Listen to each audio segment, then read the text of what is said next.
ስለ ከተሞቻችን ታሪክ ሲነሳ የጥበብ መፍለቂያዋ የንግድ ማዕከሏ የምስራቁ ድምቀት ስለሆነችው የሐረር ታሪክም አብሮ ይነሳል። ታሪካዊ የሆኑ ታሪኮቿ ቀልብ ገዢና ሳቢ መሆናቸውን ተከትሎ ሊሰሙት ብሎም ሊጎበኙትም ይበልጥ ያጓጓል። የሐረር ከተማ ቀደምትና ታሪካዊ ከሆኑት የሀገራችን ከተሞች አንዷ ናት። በእስልምናውም ቢሆን አራተኛዋ ቅድስት ከተማም ጭምር ናት። እልፍ ታሪኮቹን የተሸከሙ ዕድሜ ጠገብ መስጂዶቿ ከመገለጫዎቿ ተጠቃሾቹ ናቸው።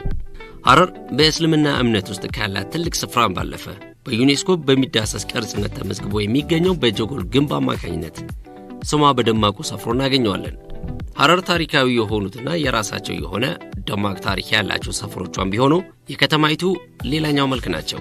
ከአራተኛ እስከ ቦቴ፣ ከቀላዳምባ እስከ ሸንኮር፣ ከጀጎል እስከ ሸዋበር፣ ከደከር እስከ ፈላና በር እንዲሁም ሌሎች ሰፈሮቿም የራሳቸው የሆነ ታሪካዊ፣ ባህላዊ፣ ኪነ ጥበባዊና ማህበራዊ መገለጫዎችን በውስጣቸው ከያዙ ሰፈሮች ውስጥ ተጠቃሾቹ ናቸው። ከነዚህ ታሪካዊ ሰፈሮች ጥቂቶቹን እናስጎብኛቸው። ስለ ሐረር ሲነሳ የጀጎል ግንብ ሳይነሳ አይታለፍምና እኔም ቀደም ብዬ ጥቂት ነገሮችን ልበላችሁ። ሐረርና አሚሮቿ የአንድ ሳንቲም ሁለት ገጽታዎች ናቸው። የሐረር አሚሮች ከ10ኛው እስከ 19ኛው መቶ ክፍለ ዘመን አጋማሽ ድረስ ታሪካዊቷን የሐረር ከተማን በእስላማዊ አስተዳደር የመሩ ታሪካዊ መሪዎቿም ነበሩ። ከተማዋ በዓለም አቀፍ ደረጃ በታወቁ የሸሪዓ ህጎች የንግድ ማዕከልነትና በራሷ የመገበያያ ሳንቲምም እንድትታወቅም አስችሏታል። ሐረርም በተለያዩ ዘመናት ያስተዳደሩ የአሚሮቿ ቁጥርም 72 ናቸው። በ16ኛው መቶ ክፍለ ዘመን የተገነባው የጀጎል ግንብ ለጀጎል ሰፈር ስያሜ መነሻ ምክንያትም ነው። የጀጎል ግንብም የተገነባው በአሚር ኑር አማካኝነት ነው። ስለ ሰፈሩ ሌሎች እውነቶች ከአስጎብኛችን እንስማ። ጤና ይስጥልኝ። ሀብታሙ በላይ ይባላለሁ። አሁን የምንገኘው በጥንታዊቱ የሐረር ጀጎል ግንብ ውስጥ ነው የምንገኘው። እንግዲህ ሐረር ባሳለፈችው ዘመናት ውስጥ ሁሉ የተለያዩ በርካታ የሰፈር ስያሜዎች ያሏት አካባቢ ወይም ከተማ ነች።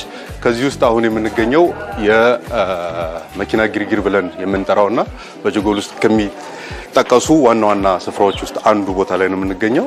እንግዲህ ይሄ ስፍራ ይህንን ስያሜ ያገኘው መኪና ግርግር የሚለውን ስያሜ ያገኘው በዚህ አካባቢ በምትመለከቱት አካባቢ በረፋዱ ላይ ሰዓቱ እየገፋ ሲመጣ በርካታ የመኪና መስፊያ ማሽኖች ወጥተው ብዙ ሰዎች ልብስ ሲያሰፉ፣ ደንበኞች ሲያሰፉ የምታዩበት ስፍራ ስለሆነ ከዛ ከማሽኑ ከሚወጣው ድምጽ ስያሜውን እንዳገኘ ይነገራል ማለት ነው። ይሄ መኪና ግርግር ብለን የምንጠራው አካባቢ የጀጎል መሀከለኛው ክፍል ወይም እምብርቱ ብለን የምንጠራው አካባቢ ላይ ነው ያለነው። ስለዚህ ጌ ሃምቡርቲ ይባላል በሐረሪ ቋንቋ ወይም የኦልድ ሲቲው እምብርት ተብሎ ይጠቀሳል ማለት ነው። በርካታ የስፌት መኪናዎች ወጥተው ወደ ስራ ይገባሉ። እዚህ ጋር እንደምታዩት ወንድሜ በጠዋት ተነስቶ ስራ ጀምሯል።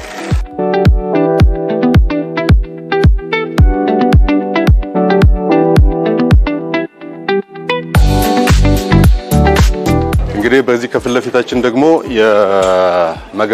የጊዲር መጋላ ወይም ደግሞ መጋላ ጉዶ በኦሮምኛ እንዲሁም ትልቁ ገበያ ተብሎ የሚጠራው አካባቢ እየደረስን ያለ ነው። በዚህም በኩል እንደምትመለከቱት የአርተር ራምቦ የፈረንሳዩ ገጣሚና ባለቅኔ የሱ መታሰቢያ ሙዚየም የሚገኝበት ስፍራ ነው ያለነው። እዚህ ግድግዳዎቹ ላይ እንደምትመለከቱት የተለያዩ የሐረሪ ቤቶች አርኪቴክትን ለማሳየት የተሞከረበት ሁኔታ ነው ያለው። እያንዳንዱ የሐረሪ ባህላዊ ቤት ስትሄዱ የውጫዊው ዲዛይን ላይ ይሄን የመሰለ ነገር ታገኛላችሁና በዛ መልኩ የተሰራ ነው ማለት ነው። እና ይሄ ጥንታዊ ከሆኑ ገበያዎች ውስጥ ይመደባል ወይም ይታወቃል ማለት ነው። ይሄ ስፍራ በአሁኑ ሰዓት ከገበያነት ባሻገር የቱሪስት መስህብን ቦታ ሆኖ እያገለገለ ይገኛል። በዚህ ቦታ ላይ የስጋ ቤቶች በርካታ የስጋ ቤቶች የሚገኙበት ስፍራ ነው። እንደዚሁም ደግሞ የአሞራ የማብላት ትርኢት የሚካሄዱበትና ቱሪስቶች የሚዝናኑበት ስፍራ ሆኗል ማለት ነው።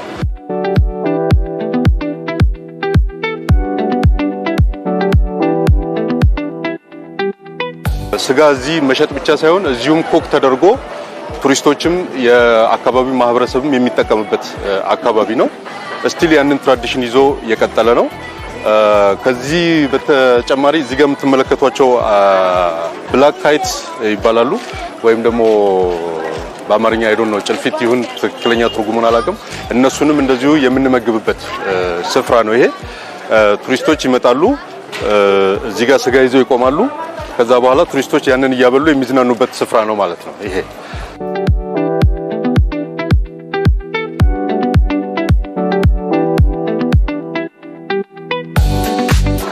ያው እንደምትመለከቱት እዚህ ላይም ስናረግ ይበላሉ በነገራችን ላይ።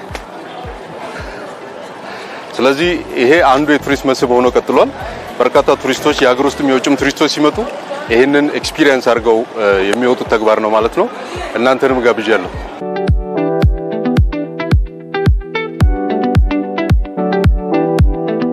አይን በሚስብ ልብን በሚማርክ መንፈስን በሚያድስ የሐረር ከተማ ታሪክና የሰፈሮቿ ውበት እየተደመምን ከነበርንበት የጀጎል ሰፈር ወደ ሸንኮራ አመራን። ከተወዳጅ የሐረር ሰፈሮች ውስጥ ሸንኮራ አንዱ ነው። የጥበቡ ዓለም ሰዎች መፍለቂያ፣ ከሀገራችን ምርጥ እንስት ድምፃውያን አንዷ የሆነችው ተወዳጇ ድምፃዊ ሃይማኖት ግርማም የተገኘችው ከዚሁ ከሸንኮር ሰፈር ነው። ብዙዎቻችን 1997 ዓ.ም ላይ ባስደመጠችው ኦማይሬ በተሰኘው የአልበም ስራዋ ሃይማኖት ግርማ ግነት በተጨመረበት አገላለጽ ምናልባትም አፍቃሪነትና የእውነት እንኳን ከጀጎል ሸንኮር የቅርብ ሩቅ ሆኖባት ይሆናል እያለን ቦታውን የሚያውቁት የተወያዩበት፣ ለማና ቆለኛ ደግሞ በምናባችን የተጓዝንበት በፍቅር የወደቀችለትን ወጣት ፍለጋ ከሰፈሯ ሸንኮር ተነስታ ጀጎል ድረስ የተመላለሰችበትን ሁነት በሙዚቃዋ ካስደመጠችን በኋላ በርካቶቻችን ከሸንኮር ጋር በአይነ ህሊናም ተዋውቀንባታል። ዛሬ ደግሞ በአስጎብኛችን አማካኝነት ሰፈሩን እንጎበኘዋለን። ስሜ አዳነች ገብሬ ይባላል። የሸንኮር አካባቢ ነዋሪ ነኝ። እዚሁ አሁን የምንገኝበት ቦታ ሙዚቀኛ ካምፕ አካባቢ ይባላል። ይሄ ሙዚቀኛ ካምፕ ረጅም ዓመት ያስቆጠረ ታላላቅ ሙዚቀኞችን ያፈራ ቀደም ሲል በዚህ መልኩ ባይኖርም ብዙ ታላላቅ ሙዚቀኞችን ያፈራ ካምፕ ነው። ይሄ መንገድ ሲሰራ የሰላም መንገድ ተብሎ ሲሰየም ከተሰሩ መንገዶች አንዱ ሙዚቀኛ ካምፕ ተቋም ሆኖ እንዲኖር በጥሩ ሁኔታ የተሰራበት ሁኔታ ያለ ነው። እንግዲህ ስለዚህ ቦታ ስንገልጽ ቀደምት የነበረ ነው ስንል ያለ ምክንያት አይደለም። ምክንያቱም እነ ንግስት አበበን ያፈራ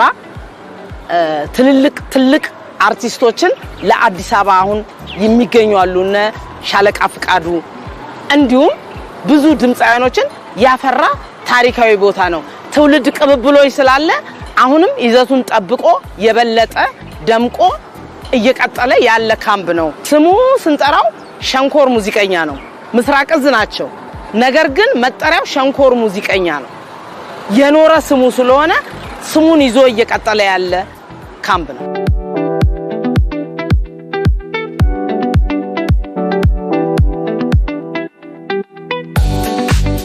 በሸንኮር አካባቢ ለየት ያለ ሁኔታ ያለው ምን ይመስላል?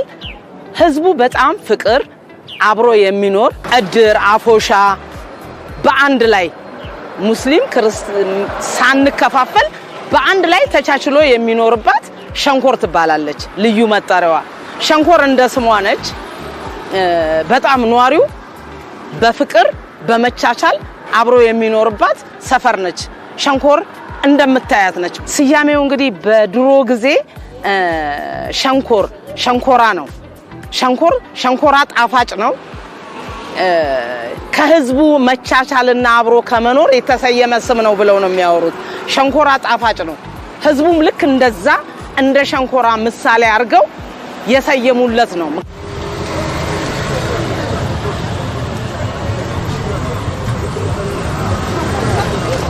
አሁን የምንገኘው ከሳቴ ብርሃን አካባቢ ነው። ይሄ ረጅም ዓመት ያስቆጠረ በርካታ ዓመት ያስቆጠረ በጣሊያን የተሰራ ካምፕ ነገር ነው። ይሄ አካባቢ ልዩ ቦታው ከሳቴ ብርሃን ይባላል። ረጅም እድሜ እና ዘመን ያስቆጠረ ታሪካዊ ቦታ ነው። ቦታው ልዩነቱ በጣሊያን የተሰራ ውስጥ ገብተን ብታይም ካምፕ ነው።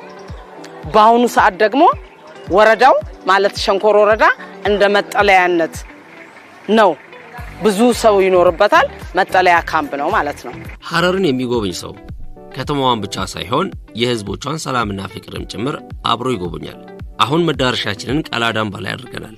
የሐረር ህዝብ እንግዳ ተቀባይነትና ፍቅር አስደሳች ከመሆኑም አልፎ የቤተሰባዊነት ስሜት እንዲሰማንም አስችሎናል። የህዝቡ ፈገግታና ሰላማዊ ባህሪያቸው ከተማዋን ይበልጥ ሰላማዊ አድርጓታል። ሐረርን ስትጎበኙ ከተማዋን ብቻ ሳይሆን የህዝቦቿን ሰላምና ፍቅርን በቀላሉ ለዘላለሙ በልባችሁ ታኖራላችሁ።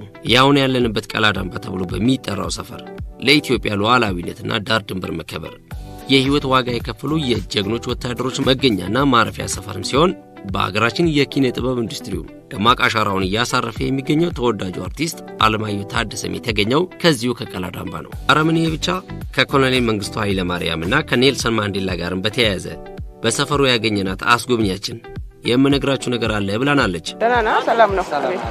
እንዴት ነህ አባ? ሰላም ነው፣ አማን ነው፣ ደህና ነኝ። ስሜ ወይዘሮ ፋንቱሸቱ ይባላል። ያው እዚሁ ቀላዳምባ አካባቢ ተወላጅ ነኝ። የአቦከር ወረዳ መስተዳድር ሰራተኛም ነኝ። ያው አጋጣሚ እንኳን ወደ አካባቢያችን ቀላዳምባ ስለመጣችሁ ደስተኛ ነኝ። ቀላዳምባ ያው አርቲስቶችን፣ ምሁራኖችን በብዙም ደግሞ የወታደር የሰራዊት አካባቢ ነው። የወታደር መኖሪያ ልጆቹም ወታደር አባት ወታደር ከነዛ ውስጥ ደግሞ ብዙ አርቲስቶች፣ ሞዴሊስቶች፣ ጋዜጠኞች የወጡበት ሰፈር ነው። ለምሳሌ እና አለማየሁ ታደሰ አዲስ አበባዎችም እኛ ብቻ ሳይሆን እናንተ ነው ወደዚህ መጣችሁ። ያው ክልላችን የየለማች እየሰፋች የቱሪዝም ከተማ እየሆነች ነው። እህት ወንድም ጋር ስትመጡ ቀላዳምባ መጣችሁ እኛም ፈልጉን አስተናግደናችሁ ሻይ ቡና ብላችሁ ትሄዳላችሁ። የሰው ልጅ በሰላምና በፍቅር እንዴት አብሮ መኖር እንደሚችል የሚያሳየን ሕያው ምሳሌ ስለሆነችው ስለ ሐረር ሰፈሮች ይህ ጥቂቱ ብቻ ነው። ቅር እያለኝም ቢሆን እኔ ወደ መጣሁበት መመለሴ ነው። ደህና ሁኑ።